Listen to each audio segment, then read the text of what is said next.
भाई सारा अरफीन पागल हो चुकी है, बुरी तरीके से पागल हो चुकी हैं।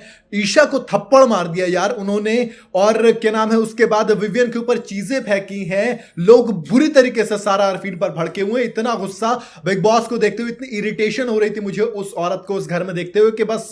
और मुझे समझ नहीं आ रहा कि बिग बॉस पागल वागल हो गया क्या भाई? उनको नजर नहीं आ रहा कि कोई बंदा किसी पे हाथ उठा रहा है?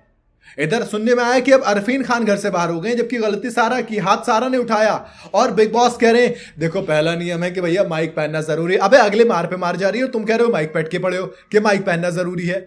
कोई बात नहीं हो रही उस बारे में, ना कोई पूछ रहा है ना कोई गच रहा है, सबके सब अपनी पे कहे जा रहे हैं। और वो बेवकूफ की तरह सारा, इतनी वाहियात कंटेस्टेंट मैंने शायद बिग बॉस के इतिहास में कोई नहीं देखी जितनी सारा अरफीन खान है। और ऊपर से उनके हस्बैंड, वो पहले तो कह रहे थे कि नहीं हम पति पत्नी नहीं, यहां पर कंटेस्टेंट है, यहां पर हम अपना अपना गेम अलग अलग खेलने आए। वहां पर ऐसे खड़े हो रहे हैं, तुम्हें जो करना है करो, बस किसी पे हाथ में उठाना। तुमने हाथ उठाया तो उसकी जिम्मेदारी कौन लेगा? आप बड़े चौड़े में कूदते हुए आए थे कि नहीं मेरी बीवी है, तुम उसे परेशान कैसे कर रहे हो? अबे तुमने तो कहा था कि तुम यहां पर कंटेस्टेंट हो, लेकिन नहीं, अब तुम्हें ऐसी तैसी यहां पे करानी है ना अपनी।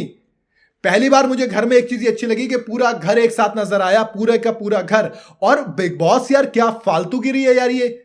आप इतने नियम के पाबंद बनते हैं तो फिर वो नियम पे क्यों बात नहीं हो रही कि ईशा को थप्पड़ मारा गया है, विवियन के ऊपर चीजें फेंकी गई हैं, घर का सामान तोड़ा जा रहा है, घर का सामान फेंका जा रहा है। कहां गई बिग बॉस की वो एथिक्स, लॉजिक और ये सारी की सारी जो कहते हैं कि नहीं हम नियम के बहुत पाबंद है, घर के मेन नियम है। अब ऐसी तैसी में जाए तुम्हारे वो नियम जो कि एक लड़की को थप्पड़ खाने पर मजबूर कर रहे हैं, ऐसी तैसी में जाए तुम्हारे वो नियम जिसकी वजह से एक लड़की के आंसू बहाए जा रहे हैं, तो बाढ़ में जाए तुम्हारे वो नियम जिसकी वजह से एक कंटेस्टेंट घर के अंदर सारी की सारी हदें पार कर रही है।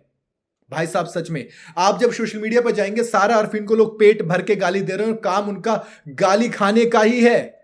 वो जो बड़ी चौड़े में कहते थे हमारे बच्चे देख रहे हैं, आप हमारे साथ ऐसी चीजें नहीं कर सकते, आप हमें इतना नहीं बोल सकते।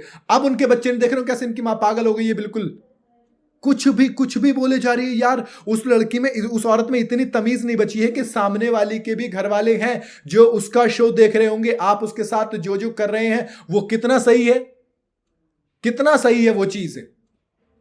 आप जिस तरीके की ट्रीटमेंट दे रहे हैं उस घर के अंदर, इतना वाहियात आपको बोलना चाहिए। मैं सच बता रहा हूं, अगर फेसबुक पे शायद लिमिट नहीं होती, अगर यूट्यूब पे लिमिट नहीं होती, तब मैं आपको असली बताता कि मन में से क्या क्या निकल रहा है आपके लिए। और देखते वक्त इतना गुस्सा आ रहा हूं, मैं सोच रहा हूं उस घर के अंदर जो लोग थे उनको कितना गुस्सा आ रहा होगा। और वो बिग बॉस, भाई ऐसा तो है नहीं कि अनजाने बन के बैठे थे। जब माइक उतारा तो कहा गया कि भाई माइक इस घर का सबसे जरूरी नियम है, माइक पहनिए। अबे ऐसी तैसी में जाए तुम्हारा माइक यार, तुमने ऐसी तैसी मार दी पूरी, एक उस पर कोई सवाल नहीं हो रहा ना उस पर कुछ बोल रहे हो। अब विवियन को कन्फेशन रूम में बुलाया तो कह रहे हैं कि वीकेंड पे के वार में सजा दी जाएगी। पागल वागल हो क्या यार? वीकेंड के बारे में वो लड़की पूरी पागल कर देगी पूरे घर को, पूरा घर उसके खिलाफ है। मुझे समझ नहीं आ रहा ये इविक्शन वाला फंडा कहां गया। जब अविनाश के साथ ये सीन हुआ था तब इविक्शन का एक ऑप्शन दिया गया था बिग बॉस, अब वो इविक्शन वाला ऑप्शन क्यों नहीं दे रहे हैं? क्या एक आध कंटेस्टेंट के घायल होने के बाद देंगे? भाई मैं तो इतना कह रहा हूं कि सारा अरफीन इस घर में अब एक और सेकंड रहना डिजर्व नहीं करती है। सारा अरफीन को घर से बाहर निकाल देना चाहिए, बिल्कुल अभी के अभी। अगर आप उनको खींच रहे हो तो फिर आपके नियम कायदे कानून सब मिट्टी की धूल के बराबर हैं।